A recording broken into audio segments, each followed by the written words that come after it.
High, আমি জয়শ্রী। ঘুম থেকে উঠে আমাকে পাঠিয়ে দিয়েছে রান্নাঘরে রান্না করতে। তারপরেও বলবে আমি কোনো নাকি ঘরের কাজই করি না, আমি একটা অকম্মের ঠেকা। যাই হোক, আমি গেছিলাম সোয়াবিন বানাতে।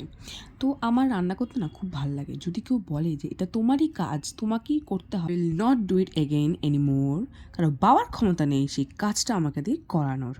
তো আমি আমার রান্না চাপিয়ে দিয়েছি, আর যদি লঙ্কা হাত ভুল করে যদি নাকের ভেতরে চলে যায়, সে যে কি জ্বালা, কি আর বলি আমি।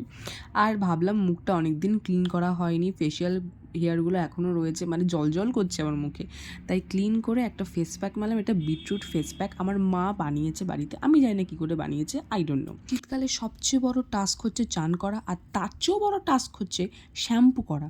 নোংরা তো থাকতে পারবো না, শ্যাম্পু তো আমাকে করতেই হবে দুদিন অন্তর অন্তর, কারণ ড্যান্ড্রাফের জন্য। আর আমি ভাবলাম সাথে যখন এসছি, I choose reading books instead of scrolling phone, কারণ নতুন বছরে নতুন কিছু স্টার্ট করতে হবে আর কি।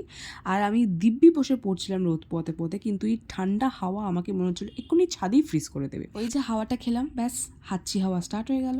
তো আমি বসছিলাম নেল পালিশ পরতে, কারণ পাগুলো পুরো চামার দেখতে লাগছে।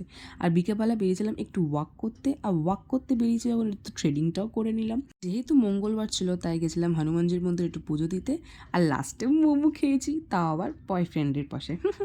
তারপর হেঁটে হেঁটে বাবা বাড়ির দিকে গেলাম, আর তার সাথে আজকের ব্লগটা ওখানে এন্ড করছি। বাই।